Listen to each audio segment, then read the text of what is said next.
சிவபக்தர்கள் அனைவருக்கும் வணக்கம். தொடர்ந்து சிவபெருமான பற்றியும் சிவனடியார்களும் பற்றியும் பார்த்துட்டு இருக்கோம்.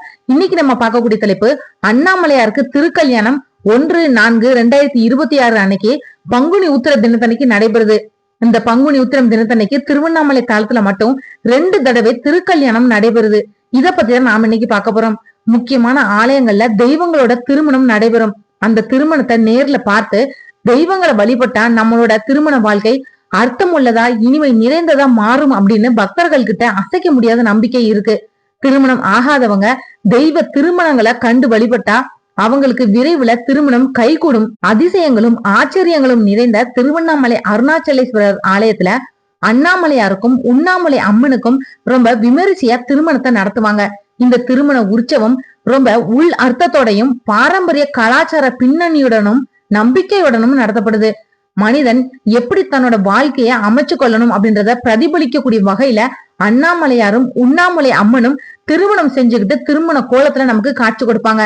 பெரும்பாலான ஆலயங்கள்ல பங்குனி உத்திர திருமண விழா ஒரே நாள்ல நடந்து முடிஞ்சிடும். ஆனா திருவண்ணாமலை அருணாச்சலேஸ்வரர் ஆலயத்துல மொத்தம் 6 நாட்கள் இந்த திருமண விழாவை நடத்துவாங்க. ஒரு பையனுக்கும் பொண்ணுக்கும் எப்படி பார்த்து பார்த்து திருமணம் நடத்துவாங்களோ அதே மாதிரி திருவண்ணாமலை ஆலயத்துல திருக்கல்யாண உற்சவமும் நடைபெறுது. மாலை மாற்றுவது, நலங்கு வைக்கிறது, பூப்பந்து வீசி விளையாடுறது, மறு வீட்டுக்கு செல்றது, மறுபடியும் தாய் வீட்டுல இருந்து வருவது அப்படின்னு முழுமையான திருமண விழாவா அந்த கல்யாண உற்சவம் நடைபெறுது. பொதுவா பங்குனி உத்திரம் தினத்தன்னைக்கு ஒவ்வொரு ஆலயத்திலையும் ஒரே ஒரு தடவை தான் திருக்கல்யாண உற்சவத்தை நடத்துவாங்க. ஆனா திருவண்ணாமலை தளத்துல மட்டும் பங்குனி உத்திரம் தினத்தன்னைக்கு 2 தடவை திருக்கல்யாணத்தை நடத்துவாங்க. அதாவது மூலவரான அண்ணாமலையாருக்கு முதல்ல திருக்கல்யாணம் நடைபெறுது. அதுக்கப்புறமா உற்சவரான பெரிய நாயகருக்கு திருக்கல்யாணம் நடத்தப்படுது. இது திருவண்ணாமலை ஆலயத்துல மட்டுமே நிகழக்கூடிய அதிசயம். தமிழ்நாட்டுல எந்த ஒரு சிவாலயத்திலும் இப்படி திருக்கல்யாண உற்சவம் நடத்தப்படுறது கிடையாது. குறிப்பா மூலவருக்கு எந்த ஆலயத்திலுமே திருக்கல்யாணம் நடத்த மாட்டாங்க. உற்சவருக்கு மட்டும்தான் திருமணமும் நடத்துவாங்க. ஆனா திருவண்ணாமலையில மட்டும்தான் கருவறையில இருக்கக்கூடிய மூலவர் திருமண குலம் காண்றாரு. சிவபெருமானோட உறைவிடமா கைலாய மலை கருதப்பட்டாலும் அவர் பூமியில முதல்ல விரும்பி அமர்ந்த தலம் திருவண்ணாமலை தான். அந்த பாரம்பரிய கலாச்சாரத்தை பிரதிபலிக்கக்கூடிய வகையில திருவண்ணாமலையில மூலவரும் திருமண கொண்டாட்டங்கள்ல சேர்க்கப்படுறாரு. ரொம்ப பலன் தரக்கூடிய மூலவர் திருக்கல்யாணத்தை எல்லா பக்தர்களாலையும் பார்க்க முடியாது. அந்த சமயத்துல மண்டபத்துல இருக்கிறவங்களுக்கு மட்டுமே மூலவர் திருமணத்தை கண்டுகளிக்கக்கூடிய பெரும் பேரு கிடைக்கும்.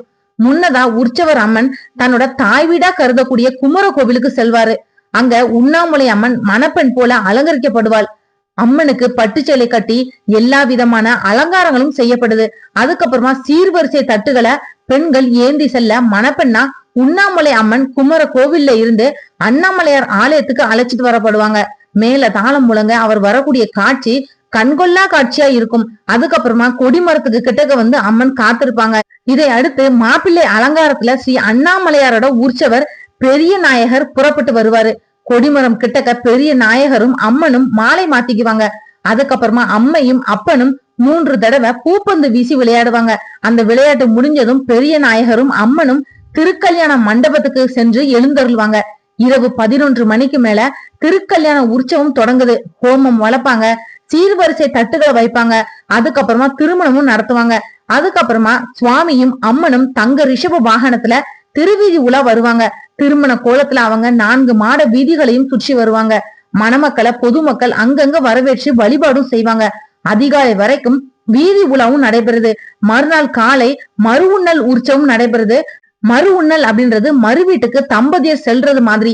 திருவண்ணாமலை கிட்டக்க இருக்கக்கூடிய கீழ்நாத்தூர் கிராமத்துல மறு உண்ணல் உற்சவம் நடத்தப்படுது. அங்க மண்டகப்படி பூஜையும் நடைபெறுது. இதையடுத்து சுவாமியும் அம்மனும் ஆலயத்துக்கு திரும்புவாங்க. அதுக்கப்புறமா 3 நாட்களுக்கு நலங்கு ஊஞ்சல் உற்சவமும் நடைபெறுது. திருக்கல்யாண மண்டபத்துல தினமும் இரவு இந்த உற்சவத்தை நடத்துவாங்க. இந்த கல்யாண மண்டபத்தை ஆண்டுதோறும் சில விழாக்களுக்கு மட்டுமே திறப்பாங்க. அதனால நலங்கு உற்சவத்துல கலந்து கொள்ள செல்றவங்க கல்யாண மண்டபத்தோட எழிலையும் கண்டு வரலாம். இறுதி நாளான 6வது நாள் பாலிகை விடுதல் வீதி உலா உற்சவம் நடைபெறுது. அன்னைக்கு மதியம் 12 மணிக்கு தாமரை குளத்துல பாலிகை விடுவாங்க. பாலிகை அப்படின்றது முளைப்பாரி.